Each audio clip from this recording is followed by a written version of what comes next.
Welcome back to Watching the Throne on the Late Night Chat Network, episode 16.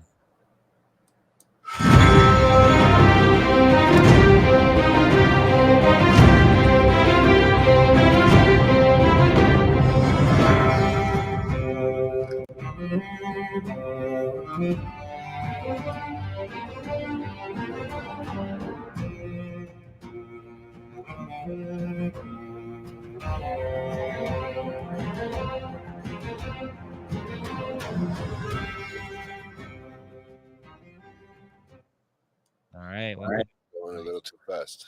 back. Still learning. This is welcome back to Watching the Throne, the show where me and JT review Game of Thrones episode by episode and give you our thoughts on it. JT, this is his first time watching the show after having Really watched interesting. House of the Dragon and being into it, and then I proposed that we should go back and watch it because I've never rewatched the show after watching it for the first time. So this is my second time watching these episodes. So yeah, it's been an interesting conversation as a result. Oh, very much so. Yeah, and Very much so. we're in the middle of season 2 right now, and the episode we're talking about today, Old God New, which is Game of Thrones season episode 6. Episode 6 already, eh? Yeah. What are we, like halfway through this season now? Yeah, pretty much. 4 more episodes to go. So, what do you think of this one? This one, interesting. Like I said, learning some new characters, learning some new things they're talking about. They're bringing up names that I've heard from the past. Well, not the past, I can't say because it's from literally House of Dragons, which is, well, I guess technically from the past, right? So it's kind of interesting. You hear some names that you hear about from old people from back then. You haven't seen them yet, and there's some introductions to some of the interesting things they talk about on the outside of the walls and stuff. And we'll get more into it. But I found it very very. This one was a little bit harder to keep up with, in a sense that more to take in this. I felt than the last one. Yeah, no, definitely. I mean, I think this episode I think I liked even more than the last one that we talked about. Yeah.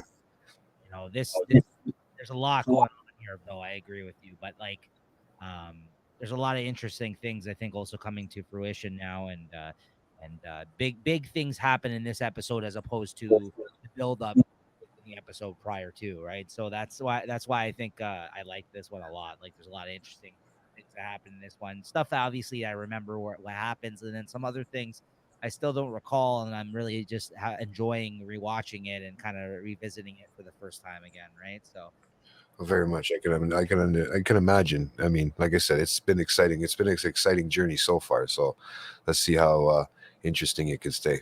yeah, no, absolutely. So we start off with Winterfell being attacked, and Meister Lewin sends out a raven to alert people to the attack while this is going on. And Meister Lewin is, of course, the guy who helps Braun, basically, who's watching over Winterfell.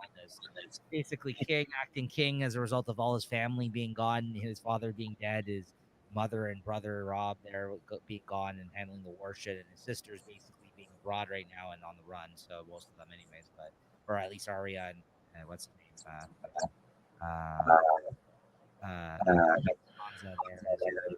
King's Landing.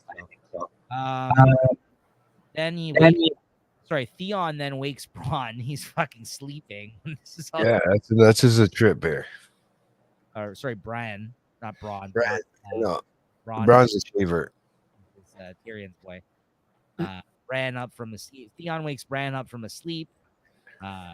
Gets him to say, he's like, "Oh, Theon, like, what are you doing here?" Right? Like, he's like, "It's this Prince Theon now," and he's like, "What?" He's like, "What the fuck?" He's like, "I've taken Winterfell," and like, and Bran's like, "What the fuck is going on?" Like, this guy's like, "I'm sleeping. Like, what are you doing here?" Like, he doesn't understand why. He's like, "Why?" And and then he's just literally just him alone with him, like in the room there, like chatting with him, and obviously he's a cripple, so he's just sitting up in the bed. He's like, he doesn't know what the fuck's going on. And he's like, he'll make him. He says that he'll make him yield Winterfell to him. He's like, yield Winterfell to me, and it's mine. You'll yield to keep your people safe. And then like Theon, and then the greatest line in this is like I think you wrote it down too. did you hate us the whole time? Like, because he's just so taken aback and not understanding as to where this is coming from, right? He's just like, did you hate us the whole time, Theon? Like, he basically has like, he has no answer for him. He just kind of looks at him, and Bran yields, and in town square, because as he kind of coerced him into doing, he basically said, this is for the betterment of us not hurting your people as a result, so just yield it to me and make this easy. And he's still kind of trying to figure him out and doesn't understand where he's coming from or if he's for real. So he's like, okay, yeah, whatever. So then he drags him down to the town square and with all the people there in Winterfell, and he ends up yielding Winterfell to Theon. And then Theon goes on to address the people, and basically Osha walks up, the woman who's basically been helping out Bran this whole time, which if you recall, Theon helped in the capture of after they attacked Robb in the woods. So like he had kind of a thing with her previously, and there was even a moment where he tried to come on to her previously, if you recall. I remember that. Yeah, I remember that. Yeah. So Osha asked to serve Theon as a fighter, basically, for him as a result of what has just now occurred. He refuses, and basically then, she goes and talks to Bran and says that his vision was coming true of the ocean destroying them. As you guys might recall, we just talked about that in the previous episode.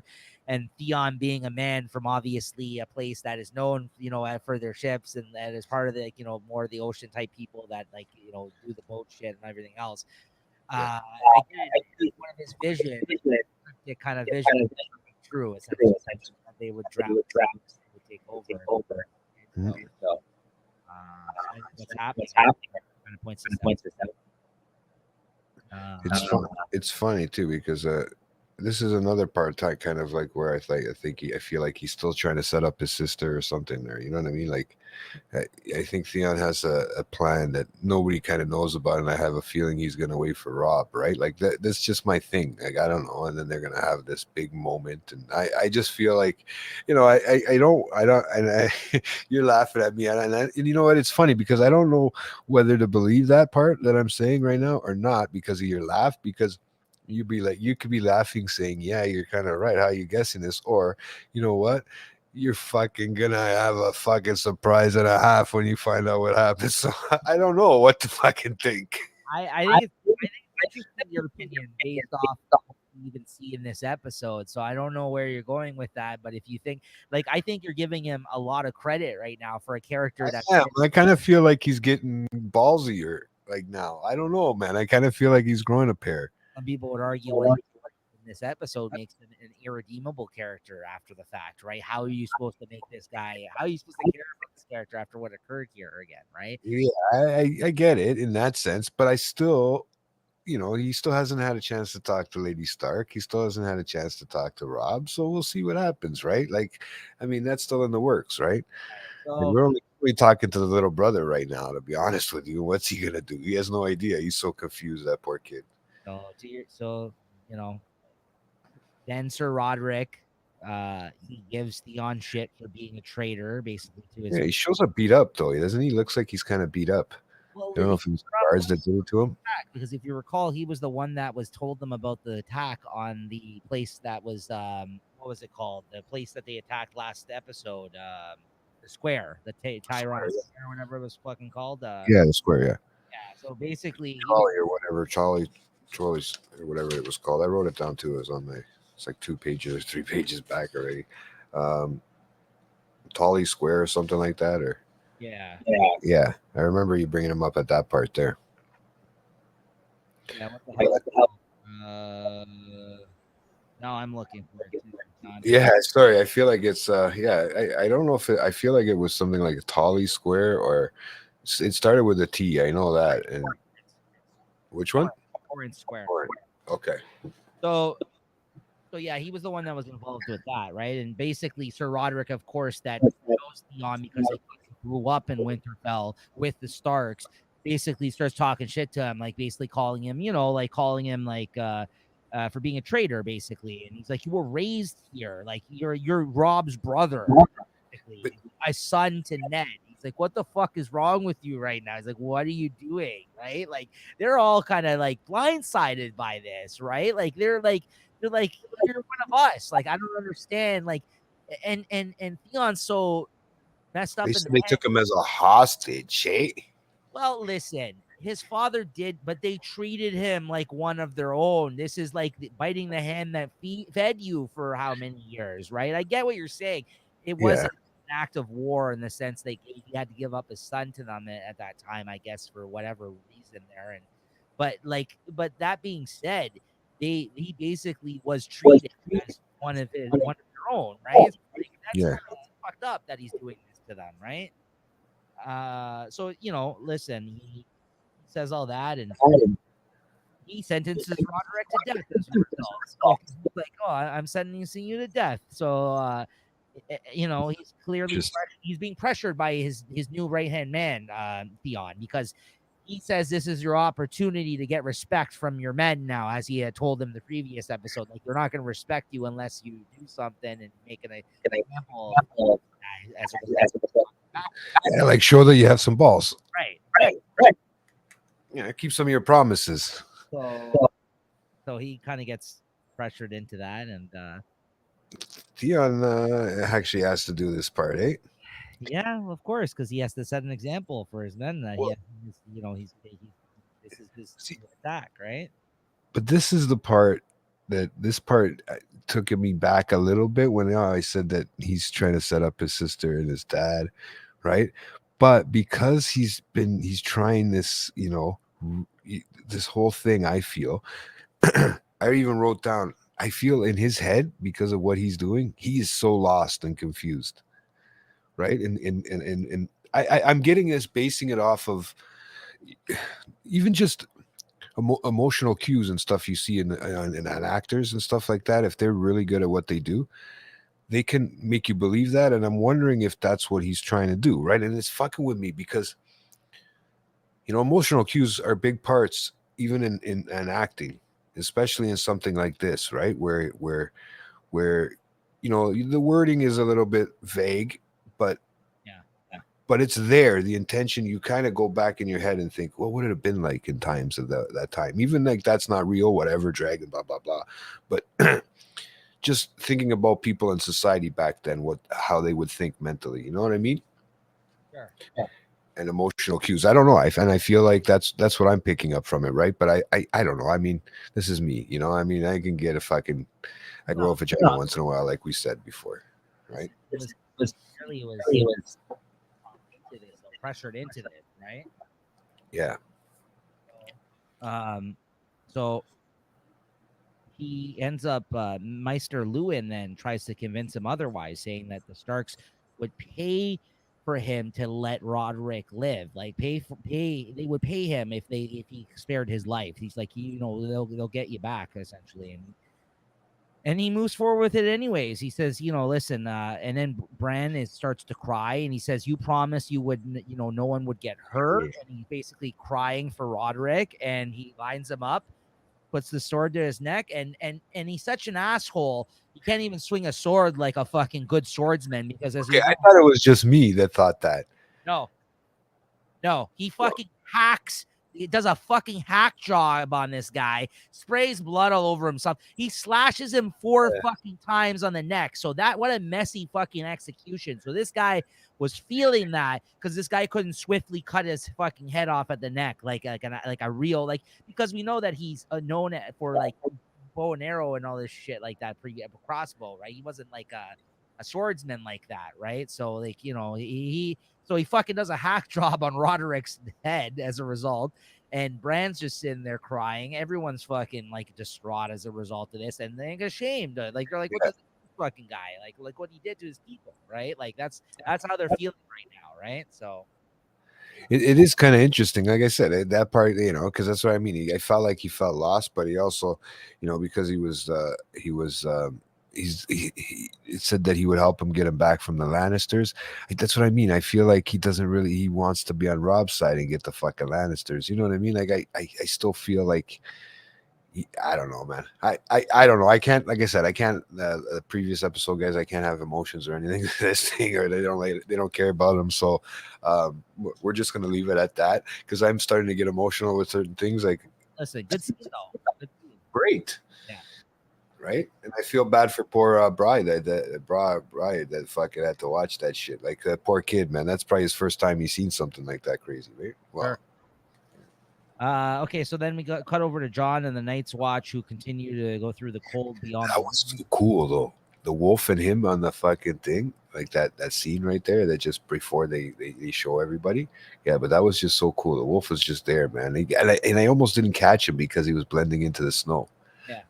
Well, he's a ranger now, and he speaks with another ranger about trying to find the wildlings and how difficult it would be for them, and that they are guests out there now. Like basically, he's explaining to them it's like how they are, and they'll always war with these people, and how their lives are usable, and your life doesn't mean shit.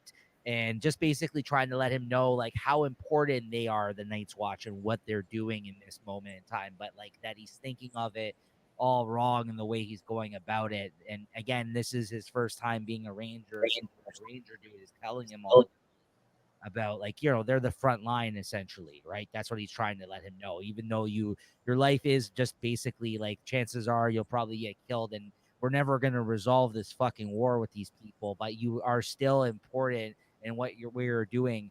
And the people back home obviously won't fucking know that, but we're out. This is basically what the job is. This is the job. Like he basically lets them know that, right? And I think from a war perspective, I think people, at least from what they know about wars, or if you're into that kind of shit, like, or learn stuff about that, like that is what they are. They're in the trenches essentially right now. Like that's what he's trying to say to him. And I thought that was a really interesting part for him to explain that to him, right? Yeah, it's. I mean, there's a lot of meaningful stuff in this. That's what I mean. There's a lot of a very meaningful, like character bonding and stuff, and forming relationships and that. Well, that's why when the show is at its strength, I feel like, because it, even though it's dealt in a world of fantasy, the actual human interaction there's human moments. Like even though we're in a world of make believe, Fantasy, yeah. it's based on the good parts are really when it's at its best is that it's based on Human emotion. Yeah, exactly. So Yeah, and that's the necessity. I mean, that just shows you. I mean, I bet that's carried on through all evolution. So emotion's always been around. It's just getting probably worse nowadays. But yeah, so basically, we're back to Lancer now. yeah, we're back with Tywin. He mentions that to his men, Mike Cutbearer can read better than you, talking about Arya, right? And the fact that tried to notify another house of aligning with them, but it turns out that the house that they reached out to was sworn to Winterfell already. Like, so the fucking people that they reached out to in their war efforts, his men fucked up and didn't know that the fucking house already aligned themselves with Winterfell, and therefore with Rob, and they're asking them for their assistance in this war. And he's like, well, we already served Lord Stark or whatever, you know what I mean? Like, so they're like, we can't really help you out there, bud. Like, so then It's kind of like a smack in the face, though. It's kind of cool to watch. I like that. Well, Tywin's always expressing how he's dealing with incompetence. You know what I mean? Like, and for him to pull that off himself.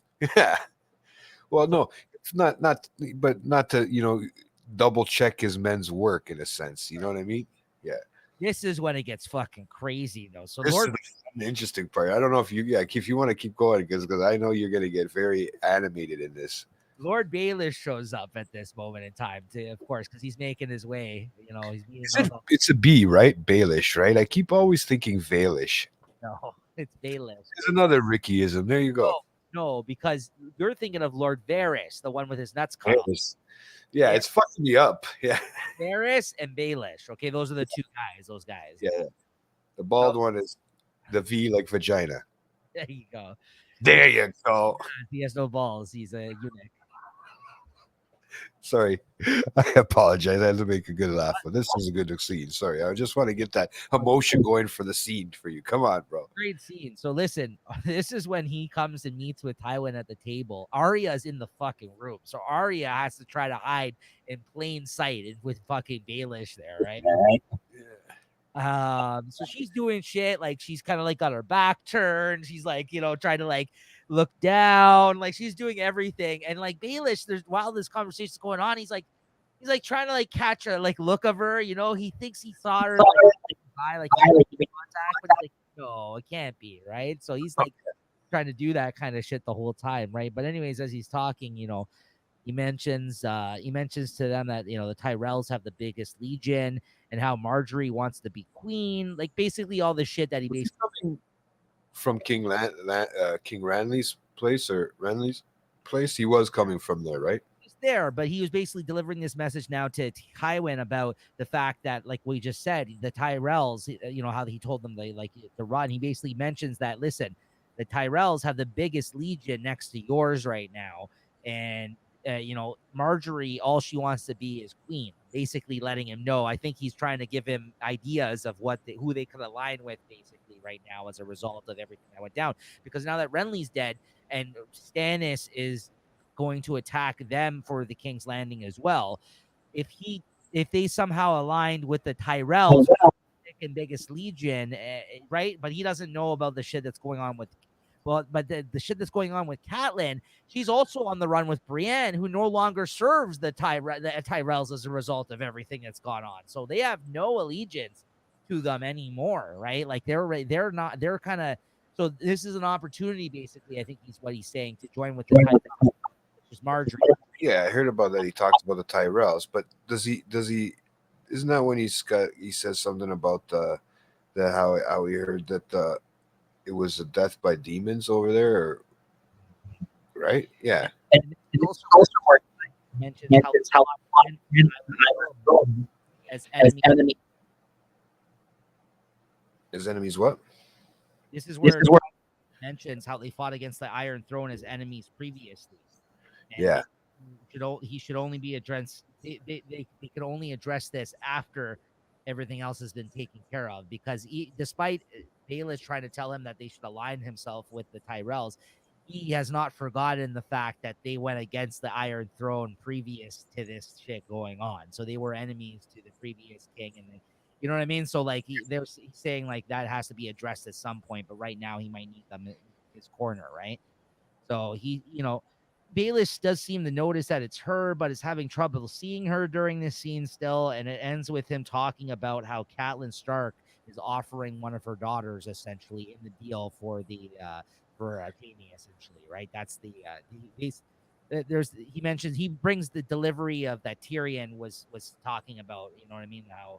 Baelish talked with her about that idea, about her offering up Jaime to get her daughters back, essentially, right? So Yeah, about Stark. Yeah, it should be. But they said something about being defeated by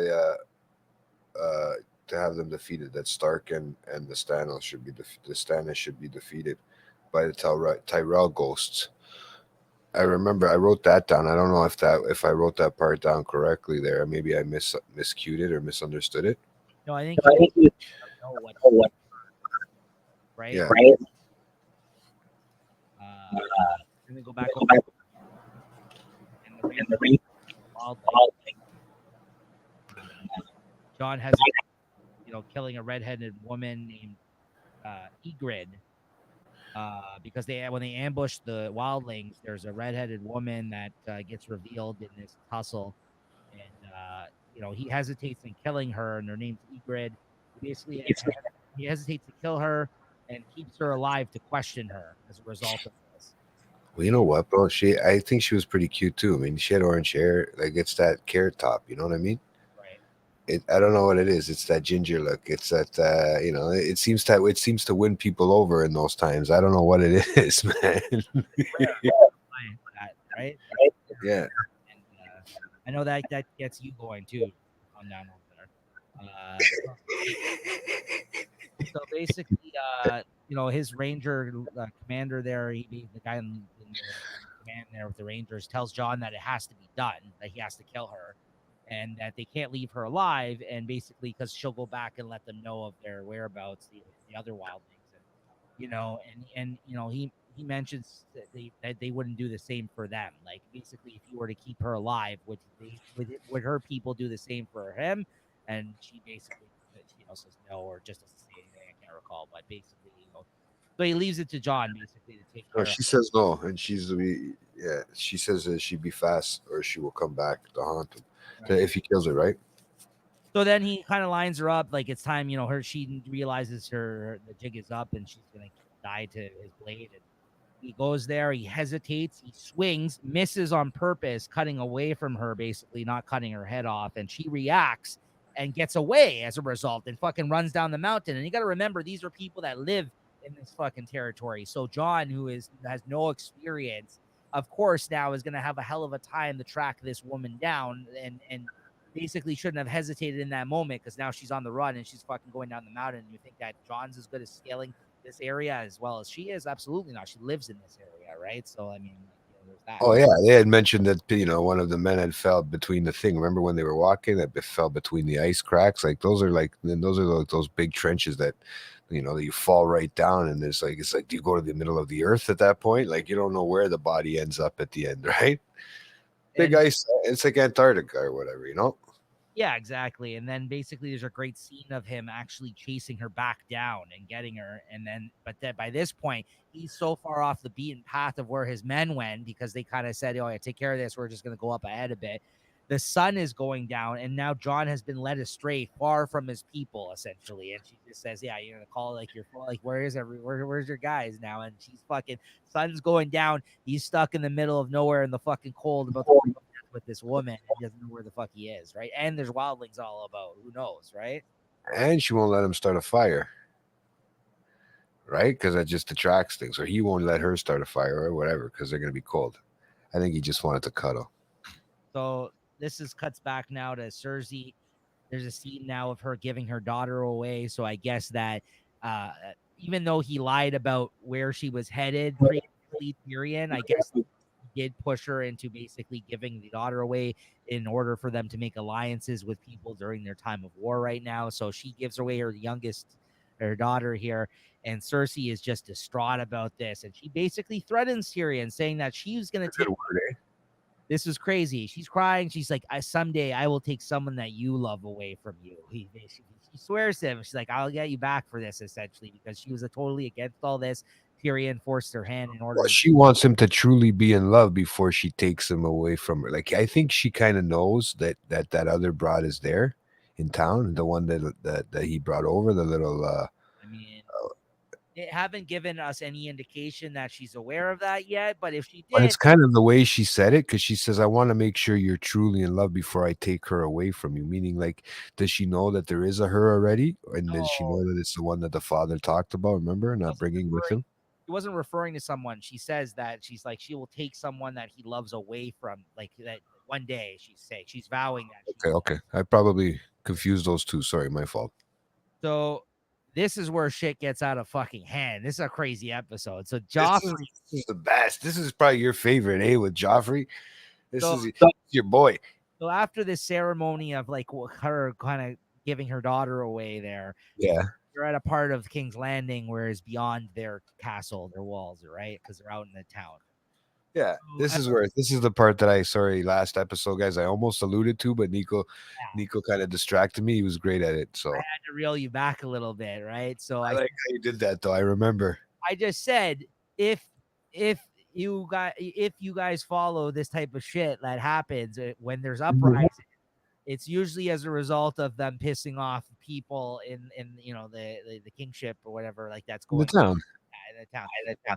So you gotta keep your people happy. You can't be a bad ruler, king, right? So they have clearly not given a shit about the people of King's Landing, right? These guys. So Joffrey, as they're making their way back, the whole fucking royal group, the circle, essentially, Joffrey, Tyrion, Cersei, everybody, Sansa, they get attacked by the fucking townspeople. I mean, it starts off with Joffrey just basically getting heckled. Then he gets pelted with what looks like a piece of shit in the face. That's what I thought. I was like, nice. But it could be mud, right? I mean, maybe mud. But it also, it could be shit. There's a lot of horses around.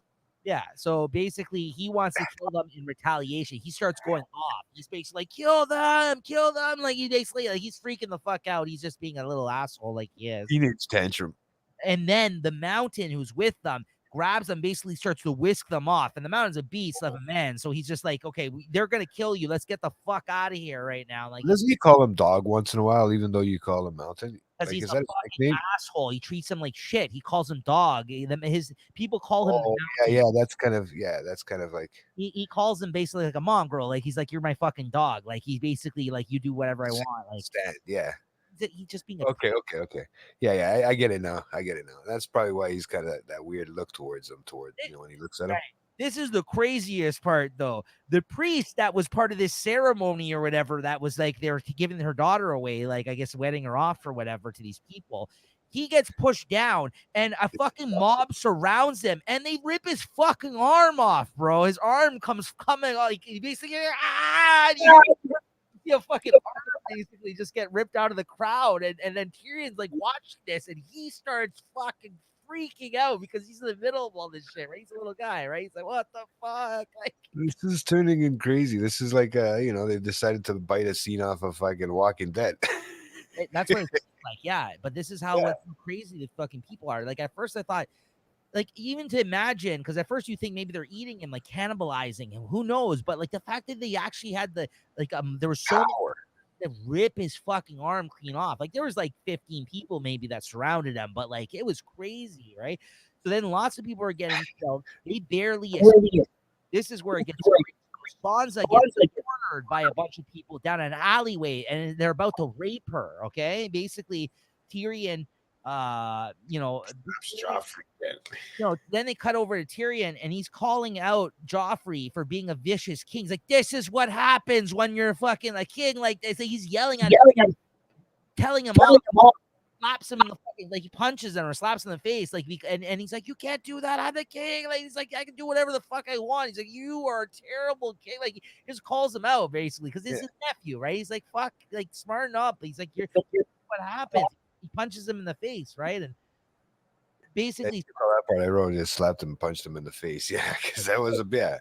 and then they're like, "Where's Sansa?" And then he's like, "If Sansa dies, we won't get Jaime back." Like he's adamant about this. Tyrion tries to command the King's Watch, and they won't listen to him because they're like, "I serve the king." Basically, they all hate Tyrion because he's the only one trying to fight by like, you know what I mean? Like the situations at hand. Like, they all think awfully, right? Yeah. Because technically they do, but anyways. Then the Mountain, she's just about to get raped, Sansa, in this alley by a couple, like 3 people. The Mountain saves her. He comes after he got them, whisked them away. He comes back and kills all of them. 2-1. All of them, all 3 of the guys that are about to like rape her, basically just fucking. And then he picks her up and basically, like just whisks her off. He's like, "Yeah, don't worry, I got you." And he fucking and then Tyrion commends him on what he did when he gets back, and he just looks at him. He's like, "I didn't do it." He walks off, right? Like he's just like Well, he bought her some time too because she was a pretty good job of fighting these guys, trying to fight these guys off, man. But you knew what was coming. It kind of, I felt like I didn't want to see that scene. I don't like that kind of stuff in that sense, but not only right? bro, I'm not. I mean, be honest with you. Not only that, I couldn't remember if they actually raped her in this, and I was not putting it past the show that she possibly could have got raped during this scene. That's where I don't think she did, right? I mean, maybe he stuck it in once. I don't know, but he didn't. No, he didn't. He didn't successfully. He was about to enter, and then fucking Buddy came Mountain and fucking killed them. Right, like right. the dog's got a special fucking, or sorry, let's say the Mountain. I'm gonna act like Joffrey, but yeah, the Mountain's got a special place for her. You can tell. You can already tell that, man. It's there. Because he's always by Joffrey's side when he's treating her like shit. So he's already tried to help her a couple of times in situations because he doesn't want to do wrong by her. He has to follow what he has to say. So he's already warned her. You're right. But there's already been a couple of opportunities where the Mountain has been a hero in certain situations, and he's treated like shit. Yeah. Like a fucked up looking guy, right? Like because of like his pure stature, people are afraid of him, right? He's just like but he's a gentle soul, like a lot of the time. Like he's fucked up, Gentle giant, yeah. but he saved a couple of people so far on the show, right? You know what I mean? Like he does right, but it seems like he has his own kind of moral code, despite that's it. Moral code. Yeah. He does. He seems like that's what I mean. Like this was a really good moment for him saving someone. Like I was just like, oh, thank God for this guy, right? Because all the rest of them, they didn't even know where the fuck she was during this moment. You think Joffrey cared about that? No, like he almost got killed.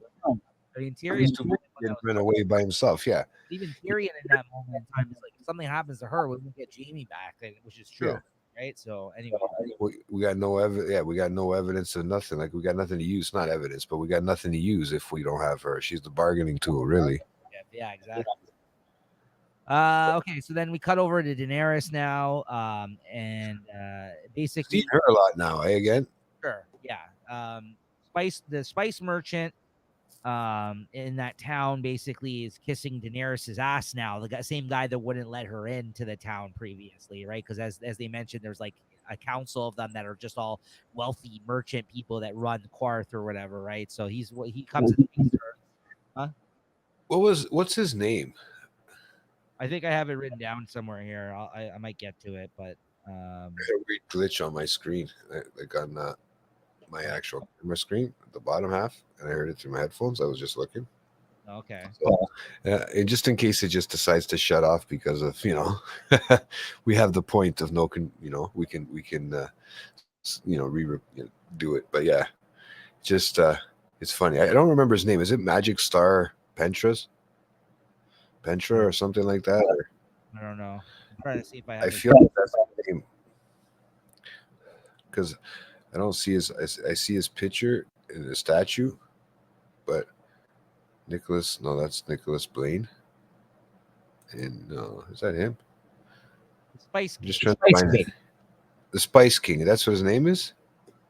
Apparently, That's weird. probably The has a Spice. name, but the member of the 13. He is a member of the 13, yeah, but which member is he? That's what I don't understand. I feel like she said magic. It could be Spice Pentra or something like that. Yeah. I don't know. Well, no, that's all he's known as, because they even have a quote here from him on the show that they talked about when he first introduced himself to Daenerys a couple episodes ago. He says, "Oh, my name is quite long and quite impossible for foreigners to pronounce. I am simply a trader of spices." That's what he says to her. He's a spice. Oh, okay.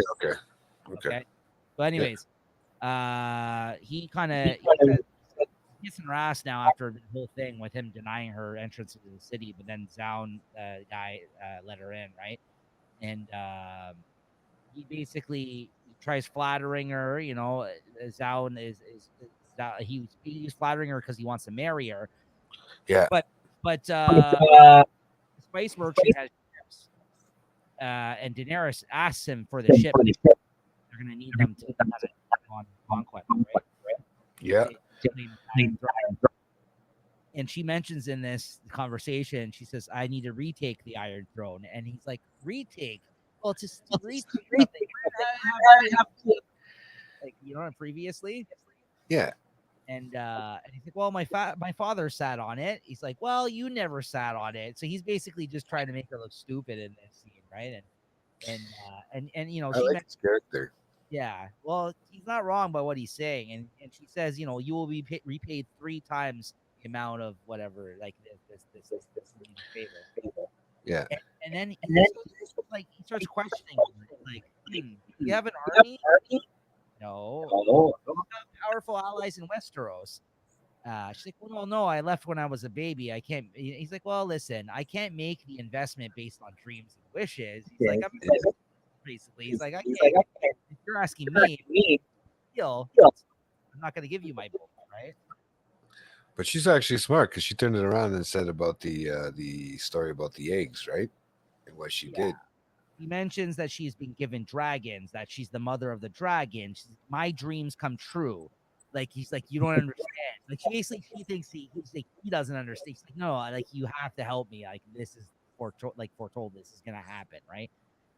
And he just tells her in response, like, listen, I admire your passion, but I believe in business, not. It's like, I believe in logic, not passion. And he basically walks away and denies her the ships in that moment, right? So, no, I can't give you my ships. So fuck, that was kind of like, you cocksucker, But I really didn't care. I mean, like at the end of the day, we always get to know that she's got some couple dragons in hand. So Arya, back to her, trying to read documents to Robb that are sitting on the table with Tywin, and then this is when Tywin walks up and asks her, who taught her to read. And he then proceeds to tell her, she says, my father. And then he then proceeds to tell her a story about how Jamie used to read backwards, which he's talking about dyslexia, but obviously it was back then. As a result, down with him for a few hours each day until he basically taught him how to read, despite him not being able to do it. Right? And he said, "I did it myself." Jamie hated me for a while for it. He's like, a long while. He's like, but he learned. Like, he basically said, like, I took the time to I fucking whipped him to fucking do it the right way back then, dude. Yeah, it wasn't like now, you know. yeah, he said he hated me for it, but he learned, and I had to teach him for 4 hours a day, and then he's like, so your father? He's like, well, what did he do? He's like, oh, he was a stonemason. And he's like, stonemason that knows how to read, right? He's like, is he alive? And she's like, no. He's like, he died. And he's like, of what? He's like, of loyalty. And yeah, and then she ends up asking him about his father, but she catches herself and she's like, you know what? It's not right of me to talk directly to you. Bulls. Yeah. Tywin's like, you're right, but you've already began. So he's like, I'll entertain this, basically. And he's like, yeah, I did know my father. He's like, and I watched him grow old. Like, he loved us. He was a good man, but a weak man. And he nearly destroyed our name, our family, and our name. And you could tell, like, as he's sitting there thinking about it, he gets a little upset about what I guess he experienced with his father or him almost destroying the family name. And Yeah, of course. And then he's kind of like, okay, well, anyways, like, go get me some, go get me some water. Or I forgot what no, go get me a blanket, or like, I'll go get you some more firewood because it's cold. Yeah. Like, I'm cold. Yeah, firewood. Yeah. Let me go get you some more firewood. So then, while this is going on, Arya slipped the note that was on the table into her pocket, right? And then she starts darting out of there. And unfortunately, she slipped up. She turned a fucking corner and ran right into one of the guards. He asked her where she's going, and she tries to explain that she's going somewhere for Tywin. And then he basically catches her with the note. He reads what it says. He's like, "Why would you have this?" Freaks out. He tells Tywin about this, and then run her friend there, and he kill 3 people. Yeah. And he Nice finds to have a friend like that, eh? Yeah. He finds her literally right in the nick. He finds him right in the nick of time, and he's like, "Well, I'll get to it." And he's like, "No, you need to get him right now. You don't understand. You need to take the note back." And he's like, "Oh, fine." And then literally, the guy knocks on the door or to go into Tywin, and the door creaks open, and his dead body fucking falls there with Tywin. Yeah. He just got there in the nick of time and kills this guy. So that's 2 now, guys. If you're keeping track of them, that's 2 people out of the 3 people that he would help her out with. But both times left. Yeah, so we'll see what ends up happening there. Let's see what the genie can perform. So then we cut back to Rob, and he's speaking to Lady Talisa again, the woman that he was hitting on, the medic woman that from the last episode, right? And or I guess 2 episodes ago now. And this, as he's talking to her, he assumes that she was born of noble birth, basically. Like, she's kind of royalty. It's possibly similar to, right? Or Well, she looks kind of flashy. So, they end up flirting with each other, and Rob offers her to join him until he gets fucking cock-blocked by his mother. His mother shows up, Catelyn. I literally wrote cock-blocked. Yeah, she really did. I mean, he was kind of, it looked like she was finally getting somewhere with this chick after she shot him down the first time. And making assumptions about her. It's like, why would you assume that? And she admits that she is of noble birth, and he was right, and blah, blah, blah. And they get to talking. Or actually, she doesn't admit it to him. No.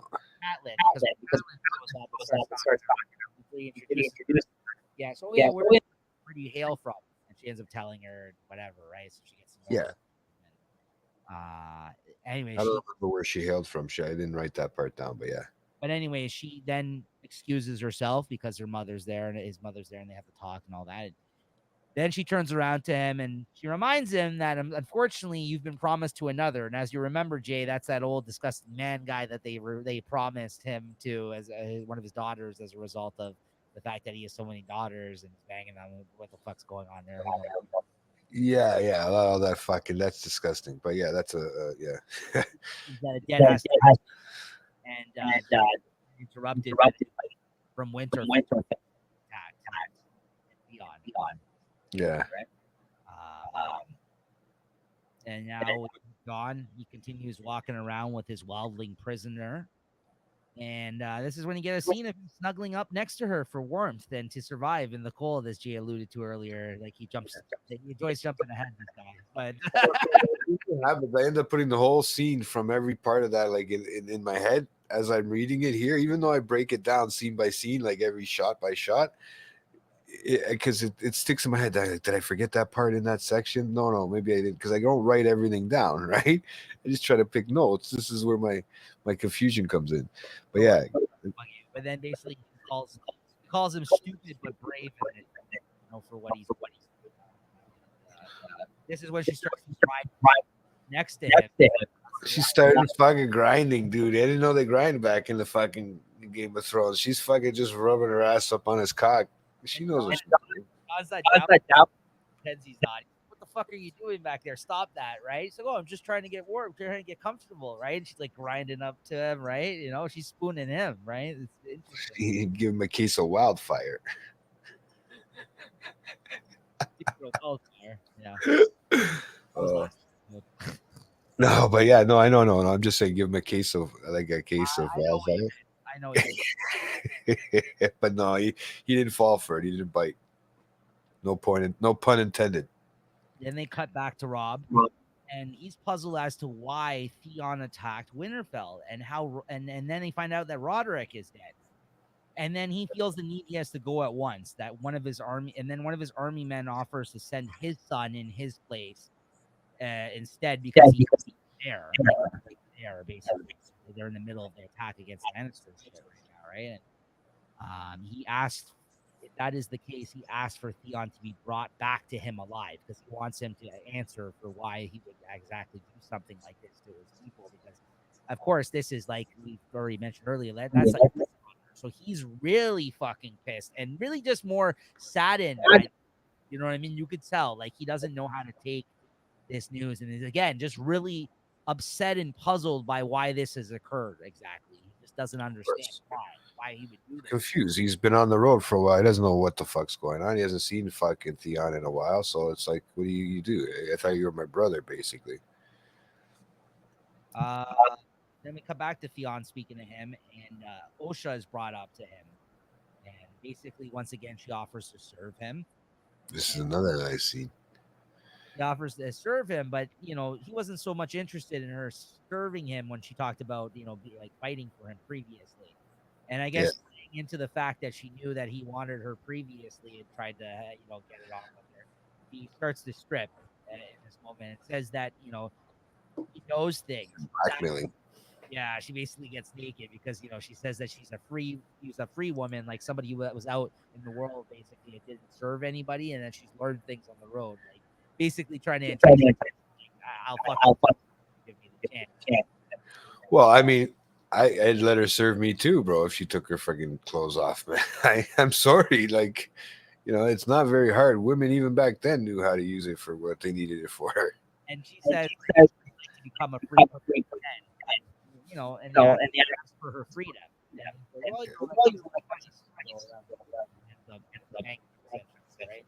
Yeah. So then this is when this woman who's caring for Sansa, and basically, surprised how the men like basically hated her, and like he mentions that she hates the king more than them. Like he says like if they understood basically like how much I hate him, like would I still have been treated the same in that situation? Like he's kind of also against everything that's going on, but since she is with them, she was like one of them in that situation, right? Just taken aback by yeah. Anyways, then we cut back to Osha waking up after they banged and Theon's asleep. She sneaks out, and basically she gets caught by a guard when she's sneaking out, which then she also kills and like kind of comes on to. And says, Theon just sent me out for you guys now. Basically tries to come on to him, and when he gets close to her, he kills him. Badass. Then Hodor and the Starks, both the boys, meet her basically right around the corner with the direwolf, and then they all fucking take off into the night, basically away from this situation right now, Winterfell, right? That was a nice move, man. Yep. Yeah. He knew. It was two wolves, right, that went out at that time? I think so. Because it was Bryce and the other guy, the other brother, right? Yeah. And you know, listen, she had to wait, no, because one of the wolves got killed. No, that was Arya. I think that was Arya's one that got killed. Right? Yeah. Yeah, I would think so because I don't think she has one anymore. Otherwise, she would. That was the one that Joffrey killed. Remember? Yeah, because otherwise, yeah, she would have had it, and it would have been helping her ass out right now. She's on her own. So, the show ends with a scene. Oh, this is crazy. Daenerys basically, you know, none of the merchants is spoken about the fact that none of the merchants in Qarth will do business with her. Like she's now. Yeah, I wonder why no one respects her. So she's met with everybody at this point, and everyone apparently down, right? And this is when she her their sticks, and they find a bunch of her people dead, her dragon taken, and someone walking them up with a staircase shrouded up, and towards the scene that we saw outside or inside the city previously, Jay. Okay, I don't know if I caught this part, but yeah, I know the guy walking there, but I didn't catch the scene. Go. You have a guess as to who that was walking off with the dragons? Out of the characters that we have in here now, it's either the Alonso guy, Alonso or whatever, that guy from. No, he's the one who opened the door for her. Never mind. What am I talking about? He's the one who opened the door and noticed that the blood was there and all that shit with her. Yeah, the one that wants to marry her. Yeah. Oh yeah, no. I feel like then maybe was it the other guy though, the one that she talked to. I can't the lisp sort of the other 13. I always forget his name, man. Ice Merchant. The one that we called, I thought was the star. No, star. The one in the merchants when she was talking to him. And I called him Magic Star. Remember? But you called him something else. The Spice Merchant. Yeah, Spice Merchant. Yeah, Spice King. That's what you called him. I don't know. I guess we'll leave it at that, guys, because that you'll have to tune in next week. Possibly. Well, there was a masked person too, right? Remember, like that had the for Jorah, right? There's also the There's also which one? Warlock. Oh yeah, but he might not have to be out that far either, right? Because he can make himself look like he's that far. I guess we'll find out. Well, now you're fucking with me. Now you're really making me think it's the Warlock. Now, so I don't want to go watch another episode right now, man. So, the next episode will be season 2, episode 7, guys, and the episode's called "A Man Without Honor." Probably talking about Theon. I don't know. Maybe. I don't know. Thanks, bro. But I don't know. We'll just keep you guessing. Yeah, I don't know, but I know. So when we having our first guest on this one, have we mentioned the show? Or are you just gonna pop that person on when that person comes on? What season are we talking? So I think we're gonna be having our first guest on the show for season.